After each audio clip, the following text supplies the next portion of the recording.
Welcome to YouTube channel just Nayan. ನಾವೀಗ ಬಂದದ್ದು Agumbe sunset ಪಾಯಿಂಟಲ್ಲಿ ಇತ್ತು. ಸನ್ಸೆಟ್ ಟೈಮ್ ಅಲ್ಲ, ಅಷ್ಟು ಆಗುಂಬೆ ಒಪ್ಕಿದ್ದಿತ್ತು, ಹಾಗೆ ವ್ಯೂ ಕಾಮ್ ಅಂತ ಬಂತು. ಬಟ್ ಸಿಕ್ಕಾಪಟ್ಟೆ ಫಾಗ್ ಇತ್ತು, ಜನ ಹಂಗೆ ಇದ್ದು ಅಂತ ತೋರುದಿಲ್ಲ. ಎಂತಂದ್ರೆ ಎಂತ ತೋರುದಿಲ್ಲಯೋ ಶಿ, ಅಷ್ಟೆಲ್ಲ ಬೆಟ್ಟ ತೋರ್ತಿತ್ತಲ್ಲ, ಯಾವುದು ತೋರುದಿಲ್ಲ. ಒಂಥರ ವ್ಯೂ ಸ್ವಲ್ಪ ತೋರುತ್ತೆ, ಫಾಗ್ ಇತ್ತು ಅಂದ್ಕೊಂಡದ್ದು, ಇಲ್ಲಿ ಬಂದದ್ದು ವೇಸ್ಟ್ ಅದ. ಹೆಂಗೆ ಎಂತ ತೋರುದಿಲ್ಲ, ವೇಸ್ಟ್, ಫುಲ್ ವೇಸ್ಟ್. ಒಳ್ಳೆ ಗಾಡಿ ಹೊತ್ತು ಸೌಂಡ್, ಒಳ್ಳೆ ಜಲಪಾತ ಸೌಂಡ್ ಕೇಳಂಗೆ ಅಲ್ಲ. ಇಷ್ಟೊಂದು ಜನ ಒಂದೆಷ್ಟಿದ್ರು.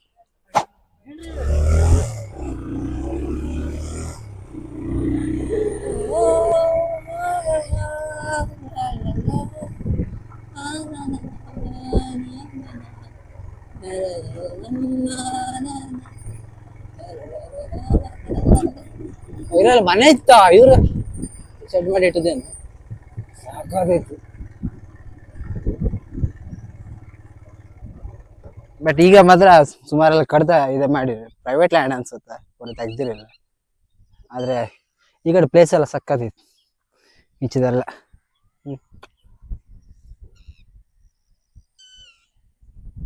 ಫಾಗು ಪುಗ ಅಂತ ಕಾಣಿಸೋದಿಲ್ಲ, ಬಟ್ ಕ್ಯಾಮ್ರಾದಂಗೆ ಅಷ್ಟು ಕಾಣಿಸ್ತದೆ. Real experience ಸಕ್ಕತ್ತಿತ್ತು. ನಾವಿಲ್ಲೊಂದು ಬೇರೆ ಪ್ಲ್ಯಾನ್ ಮಾಡಿದ್ದಿತ್ತು, ಹುಡುಗನ ಹೆಸರು ಹೇಳೋದಿಲ್ಲ, ಪ್ರಪೋಸ್ ಮಾಡೋ ಪ್ಲ್ಯಾನ್ ಇದ್ದಿತ್ತು. ಅಂದರೆ ಈ ಫಿಲ್ಮಿ ಟೈಪ್ ಸಿನಿಮ್ಯಾಟಿಕಲ್ಲಿ ಪ್ರಪೋಸ್ ಮಾಡೋ ಪ್ಲ್ಯಾನ್ ಇದ್ದಿತ್ತು. ಅಂದರೆ 2-3 ಕ್ಯಾಮ್ರಾ ಯೂಸ್ ಮಾಡಿ, ಒಂದು ಡ್ರೋನ್ ಯೂಸ್ ಮಾಡಿ ಹಿಂಗೆಲ್ಲ ಮಾಡೋ ಪ್ಲ್ಯಾನ್ ಇದ್ದಿತ್ತು. ಕಡೆಗೆ ಅವ್ನು ಬೇರೆ ರೀತಿ ಪ್ರಪೋಸ್ ಮಾಡ್ದ, ಅವ್ನು ವೀಡಿಯೋ ಮಾಡಲ. ಬಟ್ ಈ ಲೊಕೇಶನ್ ಮತ್ತು ಸಕ್ಕತ್ತಿತ್ತು.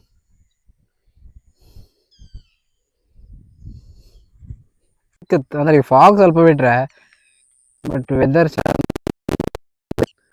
ಮನುಷ್ಯ ಫೋಟೋದಾಗ ಲಾಯ್ಕ್ ಆಗ್ತದೆ.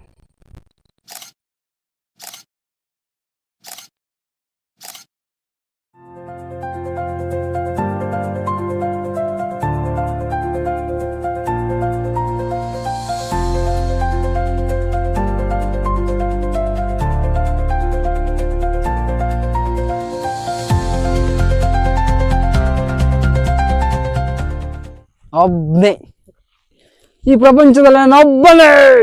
God is great.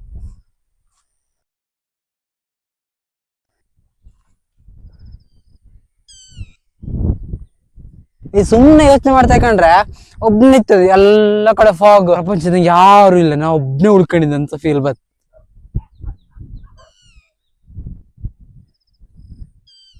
ಅಲ್ಲ, ಈ ಮೌನ ಇದ್ದಲ್ಲ ಕೆಲಸ ಅಲ್ಲ, ಫೀಲ್ ಬತ್ತಂದ್ರೆ ಮೌನದಂಗೆ ಇಪ್ಪದು ಒಂಥರ ಏಕಾಂತತೆ, ಅವೆಲ್ಲ ಫೀಲ್ ಬತ್ತು. ಸೇಮ್ ವೇ ಟ್ರಾಮನು ಬತ್. ನನ್ನ ಮೇಲೆ ಆಣೆ ಇಟ್ಟೇಳು, ನನ್ನ ಮೇಲೆ ಆಣೆ ಇಟ್ಟೇಳು.